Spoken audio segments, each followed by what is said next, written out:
Hey friends, and welcome to the Happy Hour. My name is Jamie Ivey, and I am your host, and I'm so glad that you're here with us today. The Happy Hour is a podcast that is just what it is. It's a happy hour. It's me and another girlfriend talking about important things, silly things, whatever's going on in their world, whatever's going on in my world. It's just a fun conversation that I hope you'll enjoy listening to. Today, my friend that's joining me is my friend Debra Parker, and I have known her since about 2007. Since then, we have both adopted children from Haiti. We both have begun working with sex trafficking in our cities. And she just has an awesome story that I think you're really going to enjoy. Today, we talk about Instagram, people that we follow. We talk about adoption. We talk about sex trafficking. We talk about books we're reading, movies we've seen. I think you're going to enjoy it. So this is my friend Debra. And I also want to say thank you to a couple people who've left comments. Alex King left a comment on Stitcher. And they said, happy hour is so much fun. It really does just feel like you're hanging out with a bunch of girlfriends. Also, great conversations about adoption, and I always walk away with book recommendations. I love that. I love to read, and I love to hear what other people are reading, and I always ask my guests what they're reading. Sarah Amelia said, this is the perfect podcast to listen to while I drive my husband to and from work. I feel like I'm right there dropping in on a conversation amongst friends. I love hearing other women's stories and being able to identify and be encouraged by them. Sarah, that is exactly why I do the happy hour. Because I love women's stories, I love connecting women to other women, and I love people being encouraged by other people's stories. Another Sarah loved to comment on Stitcher, and she said, I look forward weekly to the new podcast put out by Jamie Ivey. Her spunky, upbeat, positive attitude is so addicting. Her guests on the podcast are inspiring and down-to-earth women, and this is the first podcast that has ever kept my attention. Subscribe to it and you won't regret it. Sarah, thanks a lot. Your encouraging words mean more to me than anything, so thank you so much. I love sharing these women that I get to talk to with all of you. If you want to subscribe, you can look it up in iTunes or on Stitcher. It's on both places. So here we go. Let's get rolling with the happy hour. This is my friend Debra Parker. Enjoy.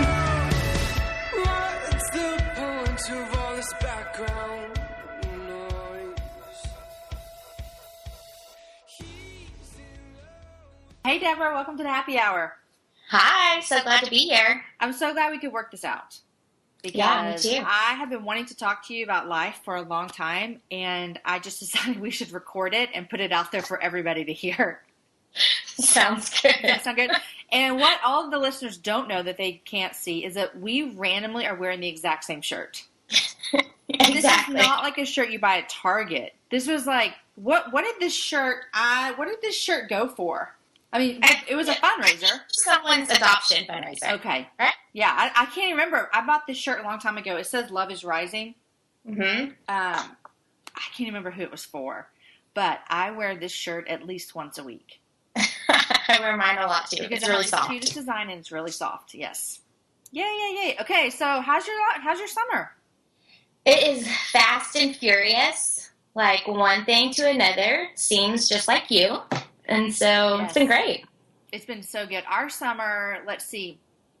Well, since I'm not on social media, nobody knows what I'm doing.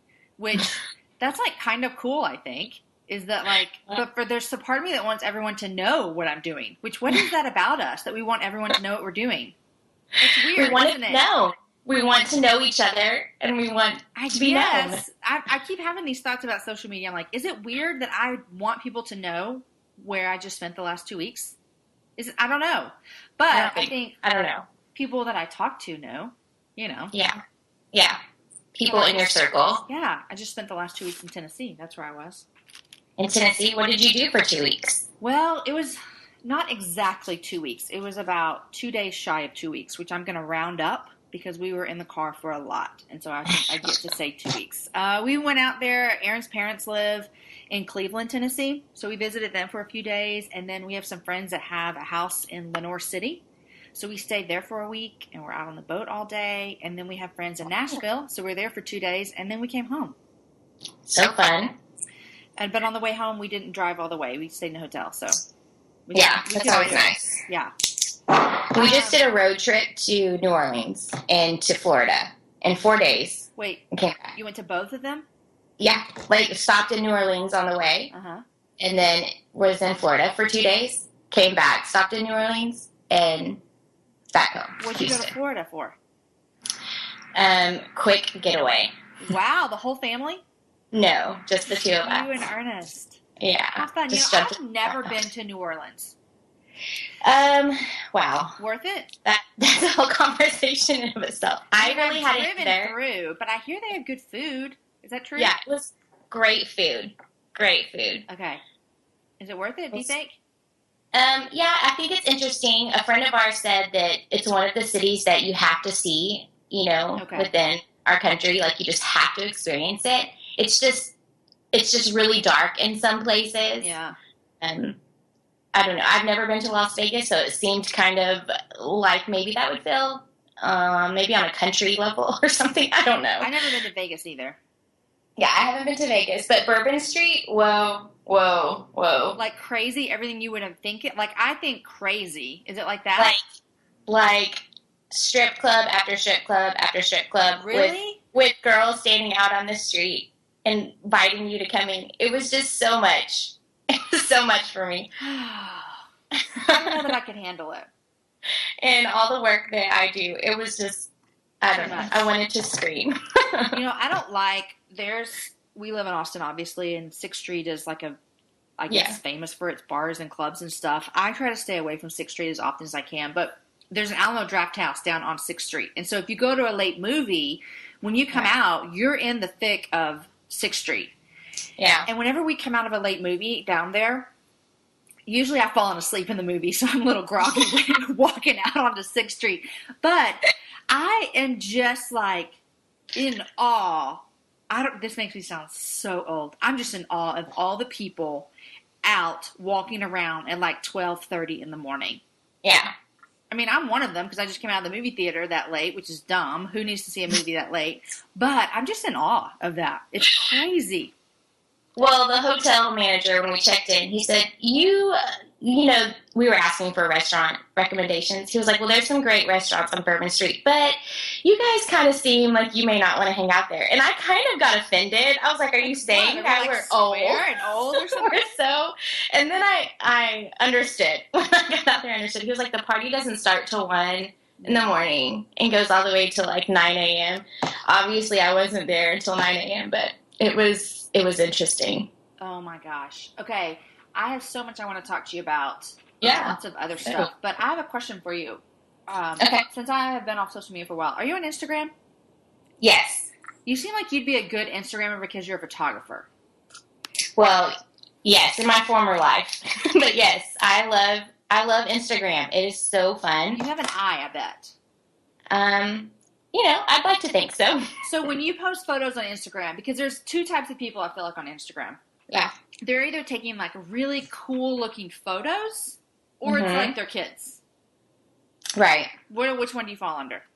I think a little bit of both. Okay. I really do. I think I try to take really cool photos of my kids that I will look back on and remember. To me, it's kind of like a scrapbook. Yeah. I don't scrapbook. I don't really blog anymore. So this is what I have because I never carry around my legit camera. Right. I never ever bring it out anymore. So my phone literally captures every moment that I want to remember. Yeah. I'm like that. I've had books printed from my Instagram. Yeah. Which I think is good. Now, I've also noticed this summer, since I'm not posting to Instagram, I have taken way fewer pictures of my family, which I thought it would be the opposite. I thought I would just click away, but I haven't, which also shows something really deep and ugly about me. Do I only take pictures so that other people can see them? Like, what's wrong with me? Am I not what is this? I'm trying to figure out how has it been like that? I don't even know. I don't know. Okay, so real quick before we get into the good stuff, I want to talk to you about two things. This on Instagram and then some movies. And then we're going to talk about deep, heavy, good stuff. Okay, so on Instagram, I found this thing that says 19 celebrities that we should follow on Instagram. Do you follow any celebrities on Instagram? Oh, okay. So this is going to show my such dorky nature, but not really. I don't follow celebrities per se. A few Christian celebrities that people I don't know.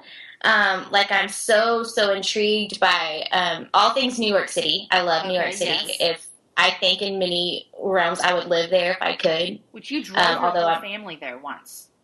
Yeah, And you live in we Houston? did. That's We literally crazy. spent 7 days in the city last year, which Okay. and we never got tired of it. But anyway, so I follow Laura Lentz, which is Carl Lentz. They're the pastors of Hillsong Church. Yes. I was just talking with my friend Macy in Nashville about, she visited Hillsong there. Okay, yeah. So I went to the Hillsong conference in New York City last year, and after that, I followed Laura Lentz because I had this rule that, like, I'm not going to follow people I don't know. Okay, why did you have that rule? I just had it because I thought that it would be less social media-ish. Okay, like I just follow people that are my friends, so that I'm just kind of talking, having a conversation with my friends when I'm posting on Instagram. Whatever. It's not really that way, but it kind of seemed that way for a little bit. And so I follow Laura Lentz, and I follow Esther Haven? I guess Houston. Oh, Esther Houston. I don't know who that is. So she is also with Hillsong. Okay. Her husband is Joel Houston, I think. I'm not really great on the names, but she's like a model. She's glamorous. Like, her lifestyle is glamorous. And this is like the super dorky part. I am like reality TV all the way. It's bad, actually. I probably need an intervention. And so I follow, just recently, like within the last week, Jill Duggar, who just got married. She's one of the Duggar kids. So I've been following, like, what she's making for dinner. And I would totally follow her, because I'm intrigued with that whole family. Yes, I'm so intrigued. Like, she posted a picture that, like, has this wall of, I don't know, at least 20 pictures on the back wall. She's lived in her house for 3 weeks, and she already has, like, 20 pictures hung on her wall, and they're all of her and her sweet little husband. And so I'm like, it's just the cutest thing, and it makes me such a dork. But so those are the celebrities. I don't really follow celebrities. I follow, I don't know what we would call them. Okay, people I don't. I was looking through this list, and it said these are like the 19 celebrities that this website Tell me, because I need to follow it now. So I'm not even that familiar with all of them, which is going to show my dorkiness. The first one's Lauren Conrad. Oh, yeah, Lauren Conrad. I don't even know who that is. Come on, The Hills, right? Oh, yeah, I never watched The Hills. You don't know what The Hills is? I've heard of it, but I've never seen it. Is it on, like, the WB or something? Okay, so The Hills was, man, it was a long time ago. It was the whole, was it like reality, but not? Spencer and Heidi. I really think this is where Lauren came from, but I could be totally wrong. And then she started, like, maybe she writes a style blog now. Okay, that's probably why I'm not into style. Okay, the next one is Zooey Deschanel. Oh, I don't know who that is. She's in this new movie that some of my friends, like, really, really love. She's an actress, singer-songwriter. Okay, I don't know who she is either. I don't follow her either. These people have, like, 3 million followers. Okay, Drew Barrymore. Oh, but she's adorable. She's so cute, and her pictures, I would follow her, I think. Mm-hmm. Beyonce. Okay, that makes sense. Beyonce. Back to Drew Barrymore, she also just has great hair. I mean, I really love her hair. Didn't she just have a baby? It looks like she doesn't do what? Didn't she just have a baby? Have no clue. Okay. I only know about her hair. Well, it is pretty in the picture that I saw. Okay, the next one is I Am Diddy, which is Sean Diddy Combs. Okay. I would follow him. He has some cool pictures up already. I can see the pictures. Okay, Miley Cyrus. Wow. It would be hard. I think I would follow just for, like, the intrigueness, but yeah. I'm so just, like, feel over this Miley Cyrus thing. I mean, I feel like she's gone off the deck. I feel like a mom, too. Like, I'm just like, where is your mom? What happened? Yeah. I'm like, somebody, anybody, intervention, come on. Anybody. Lady Gaga. Of course. Which I'm looking at. I've never looked her up, but why haven't I? Yeah, I know. Her top pictures are all of her dogs, so. Awesome. Okay, Oprah. Okay, so I do check out Oprah sometimes. You do? Her feed does intrigue me. I would totally. Do you ever go on Instagram on that little part where you can, like, check what's popular, I guess? No. Okay, so there's this other part. You can go, like, if you're really bored and you really have nothing to do. Gotcha. Sometimes her pictures post up there, and, like, she posts pictures of her garden and, like, her cooking dinner. A lot with, like, no glam. Oh, Just, I like that. I love that part. Like, just looking like a normal person. You said like, she posts pictures of herself cooking dinner. Yeah. Is there a chef in there with her, or is she really cooking dinner? No, maybe every once in a while she cooks her own. No, the chef's taking the picture. That's what's happened. She's like, take a picture while I stir this sauce. Teaching her. Yeah, teaching her how to do it. Okay, John Stamos. Oh, wow. I wouldn't have thought. I wouldn't have thought either. But there it is. Stamos. Okay, I'm going to mess up this name. Lupita, the cute little girl. No, she's not little. She's a young woman. Cute young woman that was in 12 Years a Slave. Oh, seen it. She won a huge award at one of the award shows. And she was People's Most Beautiful Person in 2014. She's very beautiful. Yeah, I'm actually, her face is coming to my mind now. Yeah. Britney Spears. Yeah. You know, Britney hasn't been much in the limelight lately, I don't think. Not that I'm, like, up on all things celebrity news, but... I haven't heard about her in a while. Either. Seems must be pretty calm. I guess. That's good, though, I think. JT. I think I follow JT, actually. Do you? I think so. My girlfriend, Megan, who... she did a podcast with me. When I say she loves Justin Timberlake, I mean she loves him. Okay, the next one is The Rock. The Rock. Wow. Never want to. All his pictures I'm looking at are just him like lifting weights. Maybe a dude. I don't know. I don't know if I'd want to see that. I don't either. Anna Kendrick. I don't know who that is. I have no idea who that is either. She looks kind of young. Anna Kendrick. Arnold Schwarzenegger. Really? Yes. Really? I don't know why. What does he post? Well, the pictures I'm looking at, one's him next to an elephant. One's him arm wrestling someone. One is him, like, snowboarding back in the day. I mean, I don't know. I don't want to follow him. I don't want to follow him. I mean, I feel like we would just get lots of muscle pictures with that. I'm not interested. Glory days. Next is Justin Bieber. Yeah, I imagine so. I have no desire to follow him. That's the other one I feel like a mom. Yes. Every time I see anything he posts, I just feel like a mom. And I hear great things about his mom. You know, I'm sure she must be a great mom. It's just so stressful to watch their Instagram feed. It's stressful to watch their life, Debra. Like, everything about it stresses me out as a mom. You're right. It's a mom thing. Now, I don't know how old Justin is, and I don't know how Carly, your daughter, is. Does she like Justin? So she loved Justin around our house, JB.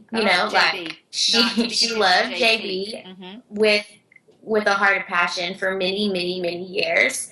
I mean, she was the epitome of the schoolgirl who was all about that. Like, I think we have Justin Bieber fragrance in our house left over. But when he started going off the deep end a little, it was really sad for her. She really wanted to believe that everything he said he was going to adhere to. Like, he was, she was, when he and I guess is it Selena Gomez that, they have the stating thing, when they first started, like, going on vacation together, and she would post pictures, or Carly would show me pictures of them, like, really intimately of them together, and she's like, Mom, don't worry, they're waiting till they get married to have sex, and all of these kinds of things. Like, yeah, sure they are, Carly. Sure they are. Don't be like, I have not raised you to be this naive. Come on. But she just wanted to believe. Yeah. Because, well, in essence, she wanted to marry him. So she's like, every teenage girl did. Wait for me. Yes. Well, these that I've been saying are not in any kind of order because he has like 16 million followers. Yeah. That's crazy. Okay, yes, next is his feet, so. Yeah, Katy Perry. Oh, okay. Katy Perry would be interesting. I mean, Yeah. Did you ever see her documentary? It was interesting, just that. I haven't seen it. But my friend Maris? Yes. Yeah, she loves Katy Perry. Yeah. I have not seen that documentary. I actually haven't really, I've seen it on my Netflix feed forever, but I haven't really been interested in it. Is it good? Yes. I think it's good. It's hard to watch because essentially her parents were like us, and I mean, I don't know them, but they worked in church work. They were about the church, and so seeing how their teenager kind of made her own decisions and what their, how they dealt with that and all those kinds of things, it's just hard. And then it talks about her marriage and the downfall of that too. So that was hard. She started out in Christian music, didn't she? I think so. Yeah. Maybe so. And maybe they talk about that. It's been a while since I've watched it. Okay. That would be odd. Remember her song? Didn't she sing that song, I Kissed a Girl and I Like It? Or I Liked It or something like that? Oh. Okay, the next is Kim Kardashian. Of course. Are you intrigued with the Kardashians? Like you're intrigued with the Duggar girl? I'm totally intrigued with the Kardashians as well. I'm telling you, I have an unhealthy, reality TV thing going on. And I had my stopping point at the Kardashians for a lot of years. I was like, no, I can't do that. Can't watch that. But then, I don't know, everything was off on Netflix. We didn't have cable. Everything else on Netflix I felt like I watched and we didn't have cable, so I started Kardashians. And you got sucked in. I got sucked in. I really, I don't know. I am so intrigued with their lifestyle. It's crazy. It's not reality at all. Like, they have someone do their hair every day and makeup and nails and, Jeez. That part of life seems amazing to me. Like, I would love someone to come do my hair every day. It has to get old, though. Yeah, I guess so. But I don't know. Let me try it out. Like it would be old to me right now, but oh man. But yeah, their lifestyle. Yeah. Taylor Swift is the last one.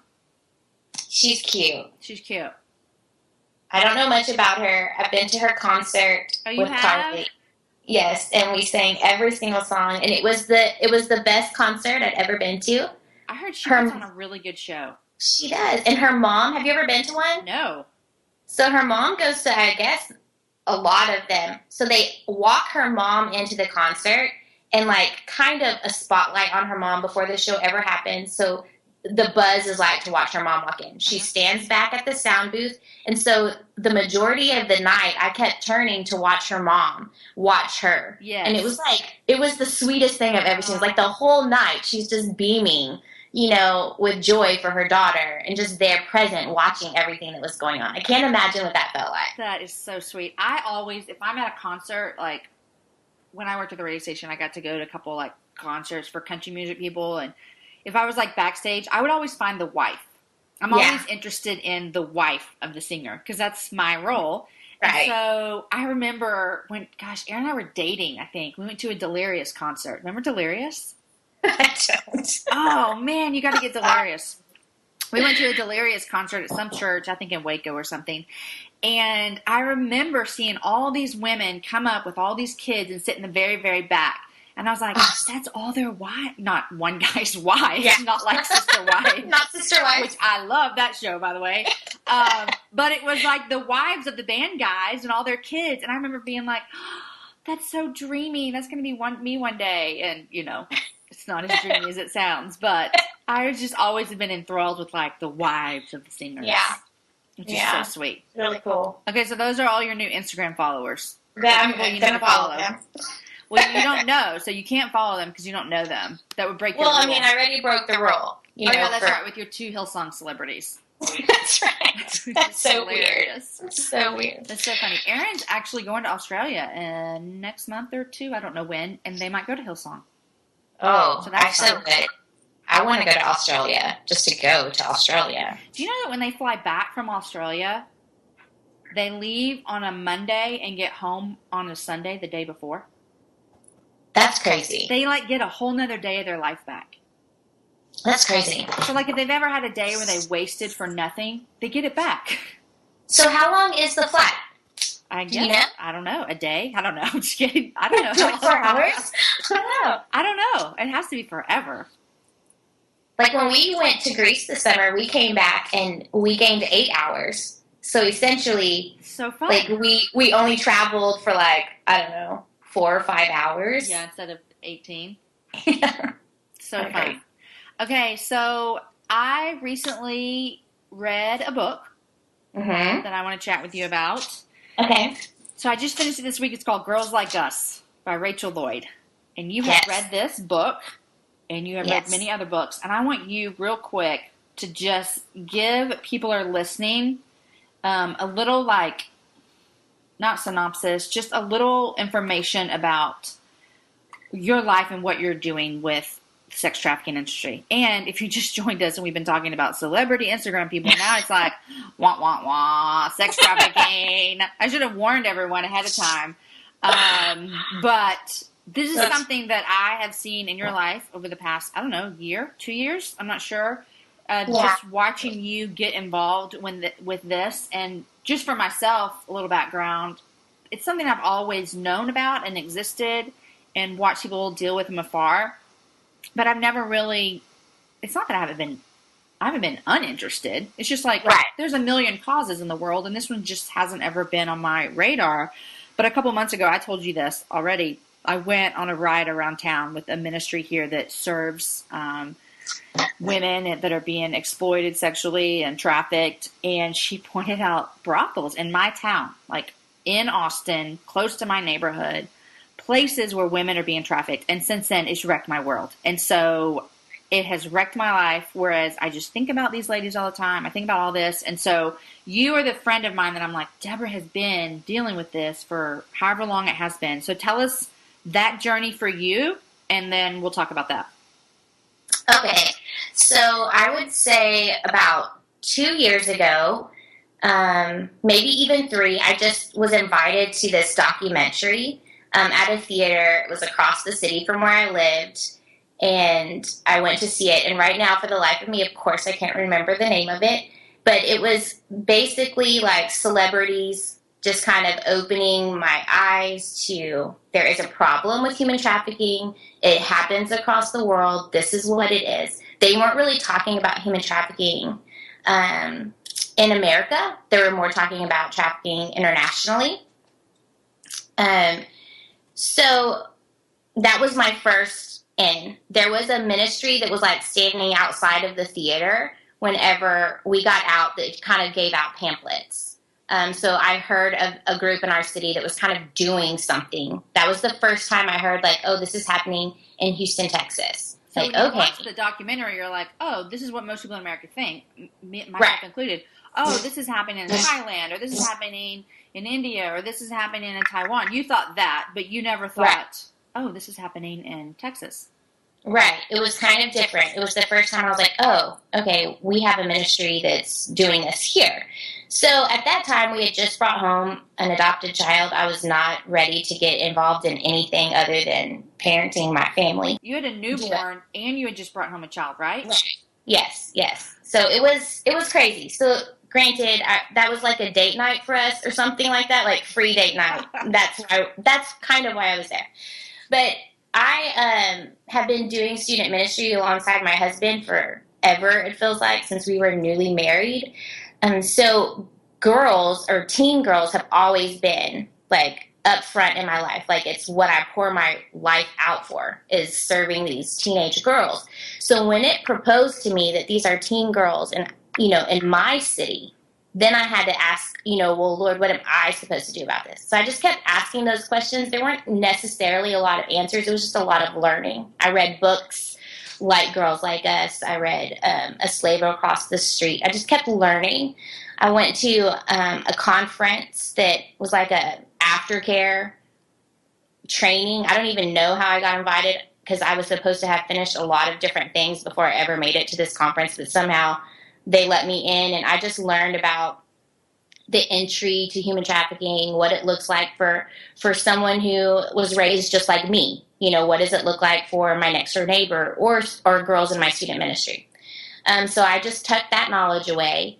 And it was about the same time as I got in contact. I was also adopted at birth, and I got in contact with my birth mom through a random series of events, and learned that all of the scenarios that I had been studying about with all of these girls she had in her life. Like, I'm not saying she was human trafficked, but she was definitely, for a while,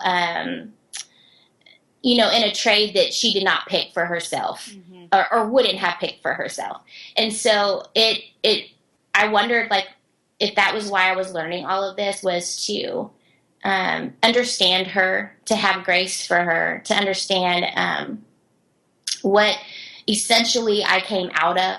And so it was a weird season, you know, because that's like, it's like so much, so fast. It was a lot in your head. It was a lot. In your heart, yes, and emotions. So much in my head. But learning about that, meeting her, like, really fueled a fire. And then, crazy enough, like, we met randomly, I would say. Like, it was not this grand scheme. We just thought I needed to know her. Kept feeling pushed to do that, so I just followed the promptings. And then 82 days after I met her, she passed away unexpectedly. And so I really felt like that was a grace that I was able to know her. But that alone also pushed me to learn further. Like, what can I do for her? Like, what was I set apart for her? And so essentially through that, we kind of learned a lot more of our city. We learned the dynamics of what's going on and what could I really do? Like, honestly, I was going out with people in the middle of the night trying to, you know, bust out brothels and was part of some things like that. But I learned quickly that wasn't, you know, where I was supposed to be, that I was most effective and I was most powerful when I prayed and when I gathered people to pray. Like, crazy things would happen in our city. Like, the next morning we would hear about, you know, like, literally 17 girls came out of this raid last night after we were praying. It's crazy. I think, too, I want to just say something right here because you just said that, it made me think. I feel when I went on that tour with the lady here in town, she said a lot of people will come to her and be like, I want to go in. I want to go in. I want to go in. And they do a ministry. Their ministry basically is aftercare. So that's their whole thing set up, is as a woman gets out of being trafficked, she has a safe place to go to and recover. And it's a gospel-centered place, so they talk about Jesus. But she says they also do services where they actually go into these places and build relationships. Right. She says a lot of people, they're just like, I want to go in, I want to go in, I want to go in.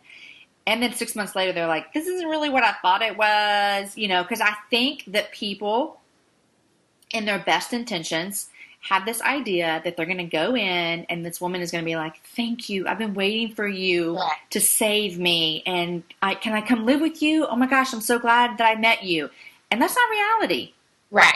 So I love when you said that that's not where I was called to do. I wasn't called to go in, because a lot of times we're like, well, I don't know what I can do for this, you know, this stuff that goes on in our country. But what you're talking about is prayer. Yes. I mean, well, you know, we tried. We really did. We were part of a group that went into one specific spa, like, once a month. We prayed every, like, I think it was on a Wednesday. So, like, every Wednesday night we prayed for this spa. Like, maybe we drove around. And then one night we went in and took drinks. Now, granted, that spa ended up closing down and we were part of it. Like, I was asked to go in and take out the women. It was crazy. It was crazy. And now we have a relationship with one of the women's daughters, who's 12 years old. Prime candidate, right? Exactly. But at the same time, realizing that what brought us there was prayer. It would have been better for those women had maybe law enforcement been the people that had gone in, or undercover women who know the structure, who could have gained evidence to, like, prosecute. Whereas we didn't have any of that evidence, so really we didn't change anything. They're just going to open another spa somewhere else. Right. And these women will just move somewhere else. So it's tricky, because we are a do society. We want to physically do something. Yes. So and tell us what you started, because yours is not what you do to some people is not very glamorous, or it's not a doing thing, which it actually is very much so. But to some people, it might sound like it's not that fun. Tell us what you started. Okay, so For Her is a nonprofit organization, and it's kind of in parts, like, we have a research aspect where we literally research the girls in our city who are working day to day.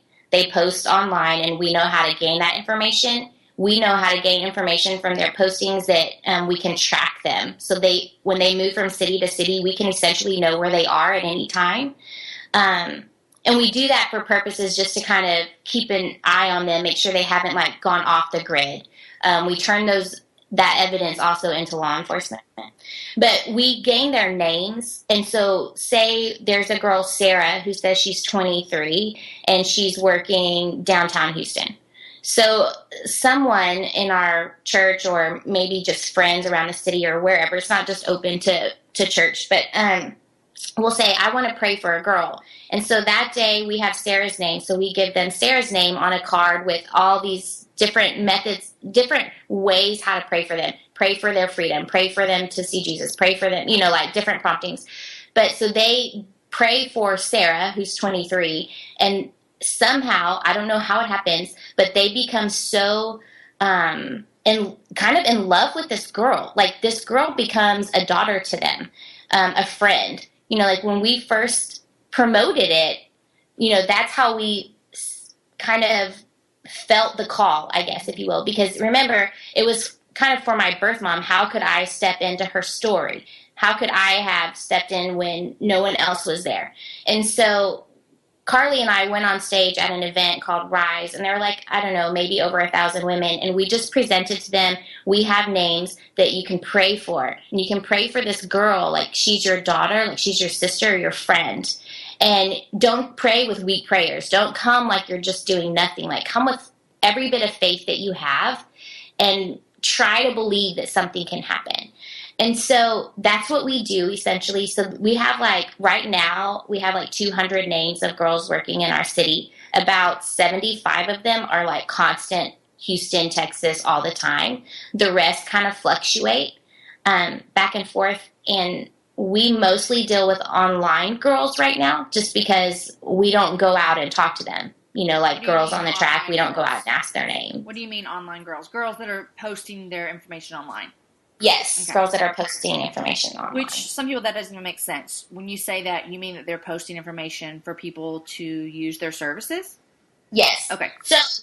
So within Houston sex trade, there are girls that walk what they call the track. And so there will be certain, streets in the city that are known to have prostitutes, mm-hmm. essentially is what we would think, walking the streets and offering themselves for services. There's another way online. There's many websites online where girls can be sold, and usually that is, underage or minor girls, because they're very hard to get to. The process for someone to call and get to them is so tricky and so guarded, so that police and FBI cannot just find their way in. So that's really tricky. So those are the girls that we mostly have names to pray for. And so we can share their names, because she's going to say, her name is Star and she's 21, but really her name is not Star. And she's probably not 21. Right. But we're just, gearing those prayers towards her, whatever her name is, So I just have fallen in love with this since you first told me about this, whenever you did, and I love it so much. So if someone's listening and they're in, I don't know, Minneapolis, Minnesota, and they're sitting here listening and they're like, oh my gosh, how can I pray for someone in my city? Is that possible for them? Do you guys have something set up for her for other cities? Tell me about that. Okay, so right now we are in Houston and we're in San Antonio.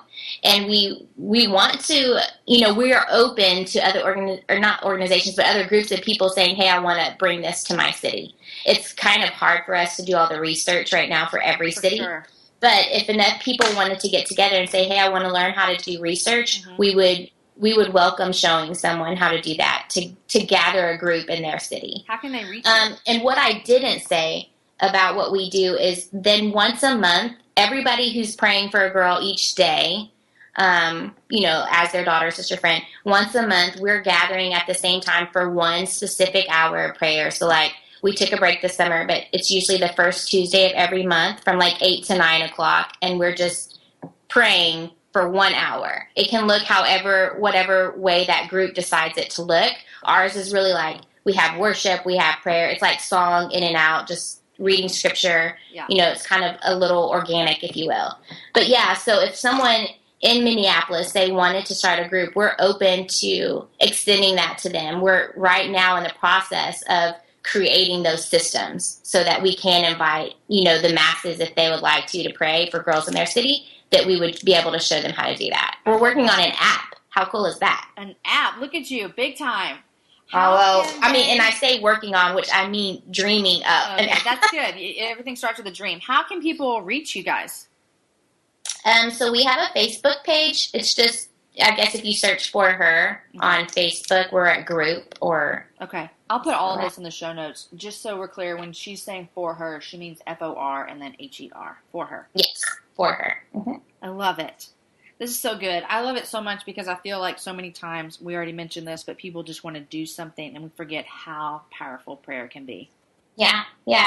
One of my friends always says that, prayer, sometimes we think about it as like it takes time, like we have to sit down, we have to spend the time in prayer, but like prayer is not ever wasting time. It's saving time.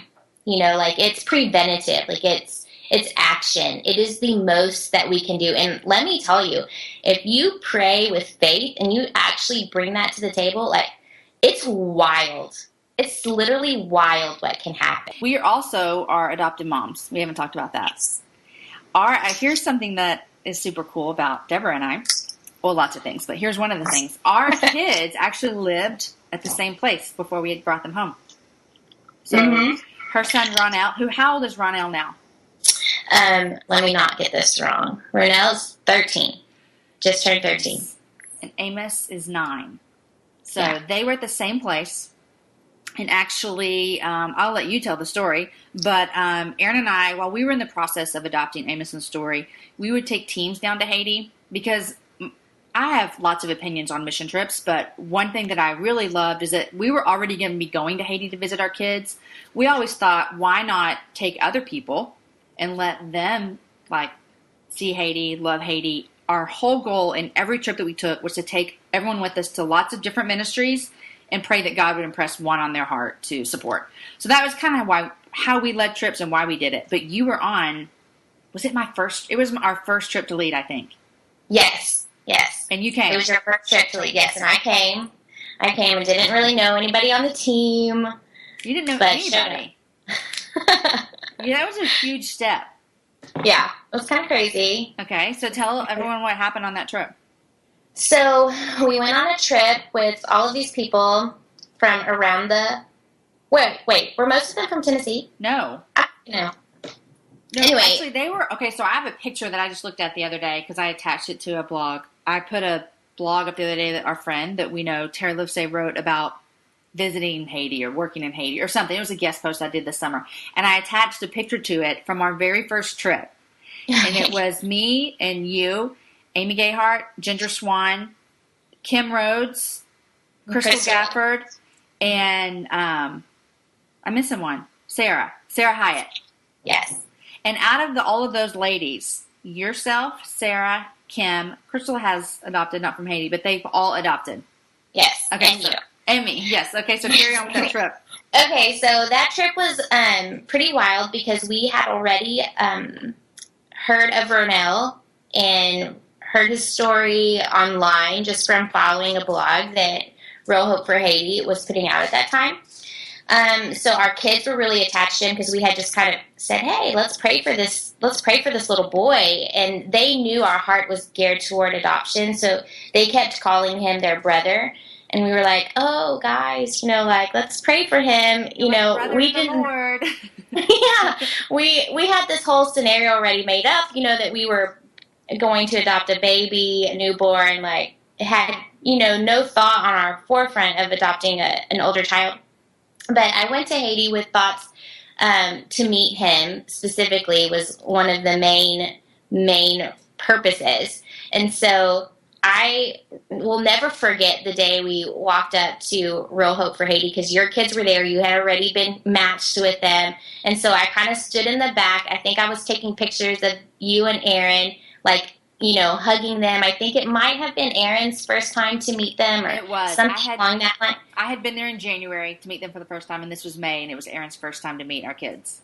Yeah, and so I was just kind of hanging back, like taking in that moment from afar, sneaking in on your moment. But it was really beautiful, emotional. And then, just kind of walking around the center as people were showing us around, like looking for Ronell the whole time. I probably heard nothing else that anybody said. I was just looking for this one little boy. And I saw him. I'll never forget seeing him across the courtyard and just like, whoa, like my heart just stopped. Like, there he is. There is that little boy that we had been praying for. And like, it was like I was so shy to go and talk to him, which is kind of funny when you think about it. But like, I had to drum up every ounce of bravery in my soul to walk over to this little boy and be like, hi, you don't even speak my language, but I want to talk to you. And he just smiled really big, and like I asked to take his picture, and so I took his picture with a few other boys, and then I asked like a big dork if he would just take his picture with me so that I could take it to the kids. And I remember just being so embarrassed, but yet loving every second of it. Because you weren't actually thinking about adoption.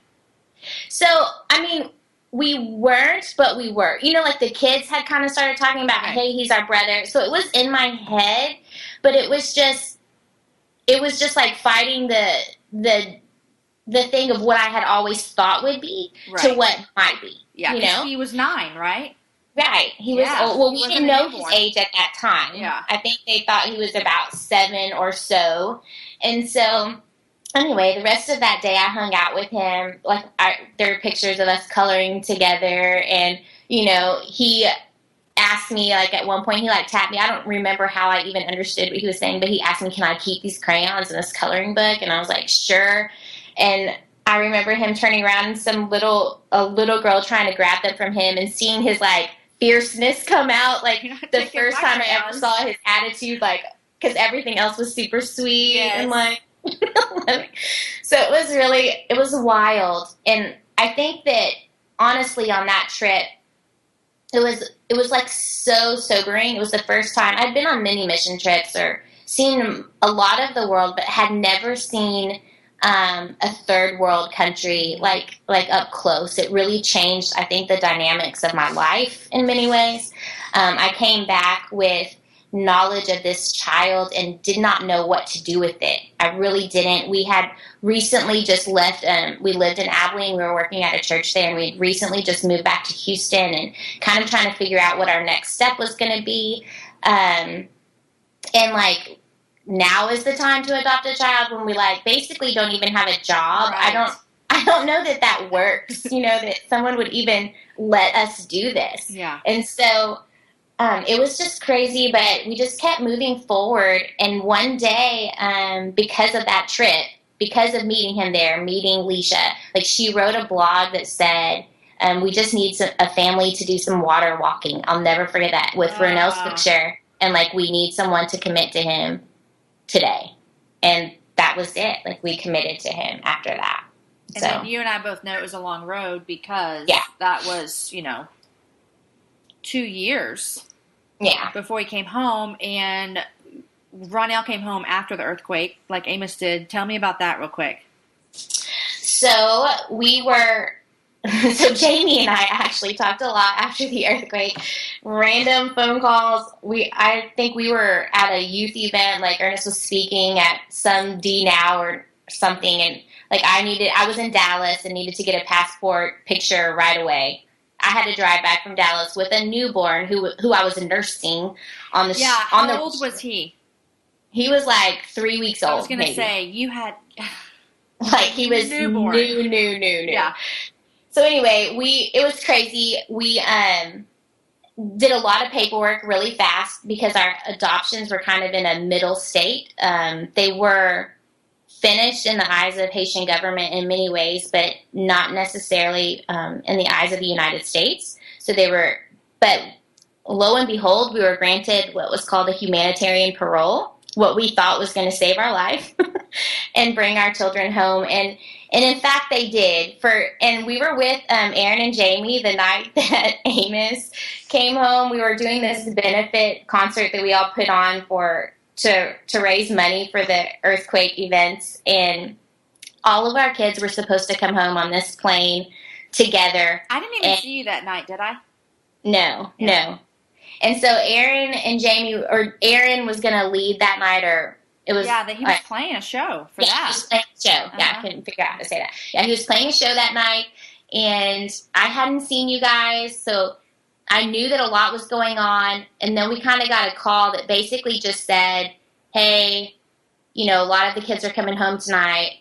Ronell got left behind. Like, he cannot come. Papers stopped him at the plane. Like, they took him all the way to the plane, and, like, they just wouldn't let him on, basically. And we didn't really know why. We didn't understand. It was terrible. It was, like, the worst time of my life, probably, that night, standing at this concert to benefit Haiti. And, like, I hated Haiti at that moment. And so Aaron and Jamie took off. I didn't even see it. I never saw you. Yep. Got on a plane and, like, watched all of that go down. I would say that night I probably thought that our process was over. I didn't know what else we could do. It felt a little defeating. Mm-hmm. But thankfully, by the next morning, there was, you know, different motion in hand. Like, hey, I can, like, so many people have so many connections. Let's just put it that way. Social media went crazy when they heard that Ronell did not come home. So Ernest got, like, on some kind of private flight to Haiti. Like, hey, do you want to get on this flight to go advocate for your son? Basically. So basically, let me just set the scene for everyone else as well that's listening.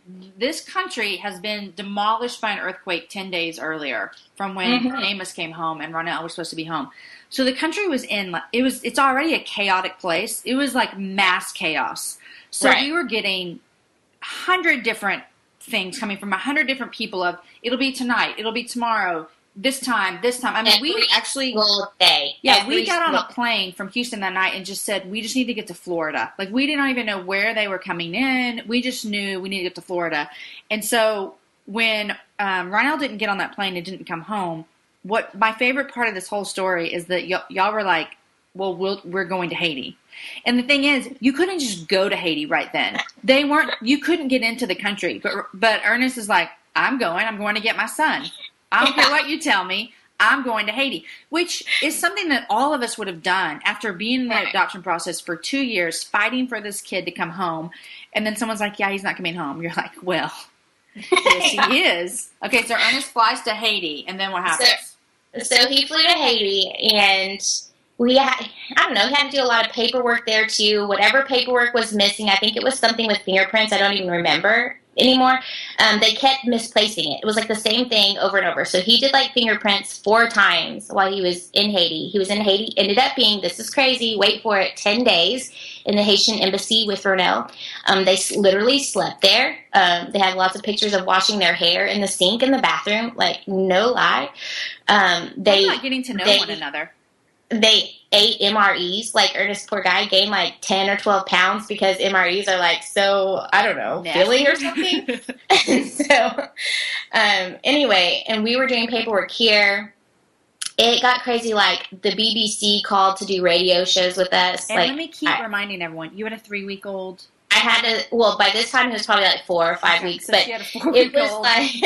it was like I had the White House, you know, on my phone, like calling the White House. It was crazy, trying to figure out, and Ernest would just call me from the embassy and say, okay, Debra, I need you to do this, this, and this. I need you to call this person, this person, this person. And I would just get off the phone and cry like, what am I supposed to do? I'm just nursing a baby.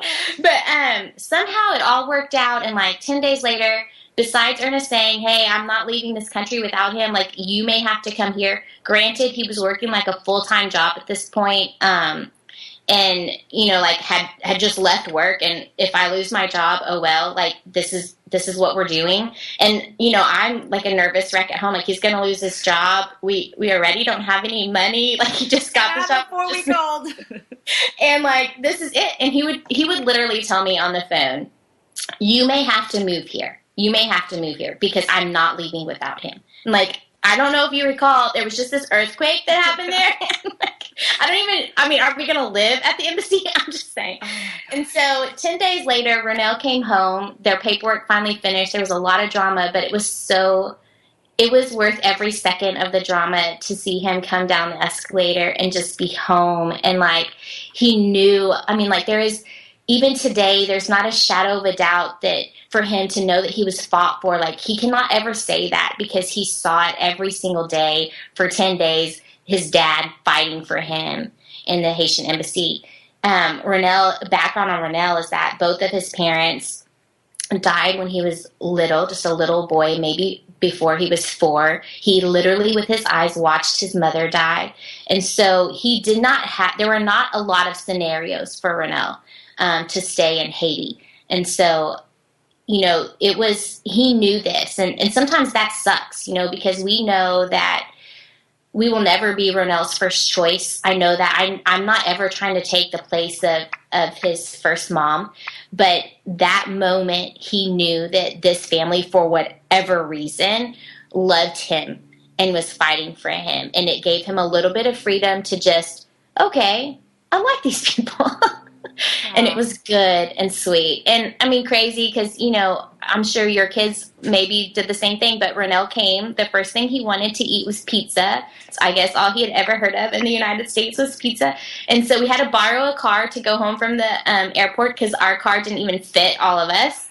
And I didn't have time to buy a car, too. And so then we, like, pick up a pizza, sit around the dining room table. The 10 o'clock news came on, like seconds after we sat down, and Ronell was the top story on the news. And so this kid that comes home to this great, you know, like, welcome is now seeing himself on TV. Like, I just thought, thank you, God, for rolling it out for this child who has had it so rough in, like, terms of losing his family and now losing the people that he loved at the rescue center. That wasn't lost on me, that he lost that. Yeah. And so, like, bringing him to a crazy place, but for a little while there was a lot of fanfare for him. Oh. He pretended like he didn't notice it. He was too cool for it, but he totally noticed it. I can never hear a coming home story and not cry. I'm crying over here. So they were great. And all of ours, we went to Haiti together, this group, just so all of you know, we took this trip that Jamie talked about, and all of us brought our kids home, like, within days of each other. Yeah, all of us. So it was wildly emotional, and I think it tied us together for a long time. For sure. When we were waiting for Amos in the airport, you know, we waited all night. Dave and Kim Rhodes, I believe their son was the first one to come out. And it was just like, oh my gosh, that means my son is back there. They're really coming home. This is really happening. Oh my gosh. And I all that go down on Twitter, on my phone, in my bed. I was still, like, so upset, but so happy. Like, you know, so hurt for myself, so hurt for myself, but so ecstatic for you guys and that this was happening. So, so great. So fun. We both have 4 kids. Crazy life. Okay, before we go, I need to know 2 things. What you're reading, or the last book you read, and the last movie you saw. Okay, so what I'm reading. So I started, like, as in first few paragraphs of Free Fall to Fly. Okay. I want to read it so bad. Rebecca Lyons, yep. I left it on the plane. I just recently went to Greece to visit A21, and on the way back, I was planning on reading, but then they had this thing where you could watch all these movies, like new releases, and so I kind of got caught up in movies and did not. Sorry, Rebecca Lyons, but you're on my list to finish, okay? So I want to read it. I've heard great things about it. A lot of our staff, peeps, women, whatever, have read it, and it's really great from what I hear. I've heard great things, too. The last thing I've watched. Okay, do you hear that doorbell? Did your doorbell? Yeah, that means my kids are home. Oh no. You need to go. In just a minute. That's funny. Now they're knocking. Oh my gosh, they want in. Are they just going to stand there? What are you going to do with them? Okay, last movie. Last movie. Oh man, last movie. The last movie that I can remember seeing is the Disney, the Mary Poppins. What is it? Oh, about with Tom Hanks? Yes. Okay, I didn't see it. I know what you're talking about. Yes, and it was really good. I can't believe I can't remember the name. Terrible. Terrible. Okay, so it was really good. I didn't expect for it to be emotional at all. Like, I didn't expect to cry, and I totally cried. Aww. Yeah. Like, lots of tears. But it was good. So, what about you? Last night, Well, Aaron and I watched a movie last night, believe it or not. We just got in from out of town, and we watched this movie called Ragamuffin, which is about Rich Mullins. Awesome. Like, I am a Rich Mullins fan, and so I really liked it. Okay, so how do I get it? I think you have to buy it on, like, iTunes or something. Okay, and it's just called Rich Mullins? No, it's called Ragamuffin. Oh, it's called Ragamuffin. Hello. I already told you the last book I read, Girls Like Us by Rachel Lloyd, which after I finished it, I sent out an email to, like, everybody I've ever met in my entire life and said, you have to read this book. Yes, I totally updated myself on it because I thought I need to remember since you were really passionate about it. I got an email I saw on Facebook. I was like, okay, this book, it's like the next, what was the Shane Claiborne book that we all read for a while? Irresistible Revolution. Yeah, Irresistible Revolution. It's kind of like that in a way. It's so good. And it was just so, it's a memoir, which I love. It's my favorite type of book. But it's her story, but she also tells a story of girl after girl after girl that's been through their program at GEMS, which is in New York City. I mean, I read it a lot on vacation, which is weird. I don't recommend it for like a vacation read because it's not happy at all. But I mean, it is redemptive in some ways. But I would finish a chapter and I'd have to close it and put it down because I told Aaron, I was like, my mind does not even have a spot for what I just read. Like, it doesn't have, there's not a place in my brain for what I'm reading. It does not make sense that a 12-year-old would be sold for sex. Like, that does not make sense. So it's good. So good. I think everyone should read it. So Rachel Lloyd, I just saw this morning when I Googled her. She was voted like top 10 women that have shaped New York City. Wow. Is that crazy?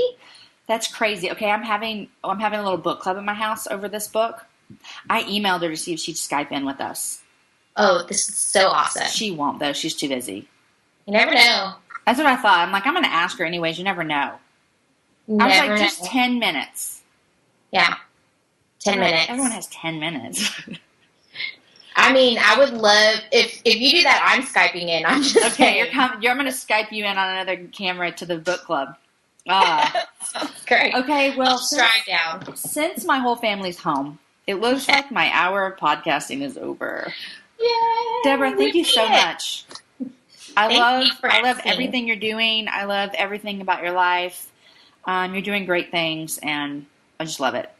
Thanks. Same back to you, sister. And I'll put all kinds of stuff about For Her and everything we talked about in the show notes so people can find it, and maybe even this podcast will encourage someone to maybe seek out something in their city. Yeah, definitely. Okay. Definitely. All right. Well, have fun. All right. Have a good weekend. You too. Okay. Talk see ya. To you later. Bye. Bye.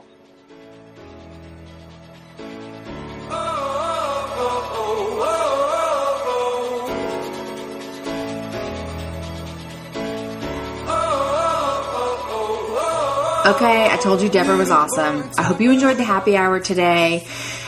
It's been a long time since I put up a podcast because, y'all, it's been summer vacation. And I have been hanging out with my family nonstop, and it has been amazing. Aaron and I have been to Mexico. We've been to the beach with the kids. We've been to a lake with the kids. And now my kids are going back to school because we do year-round school.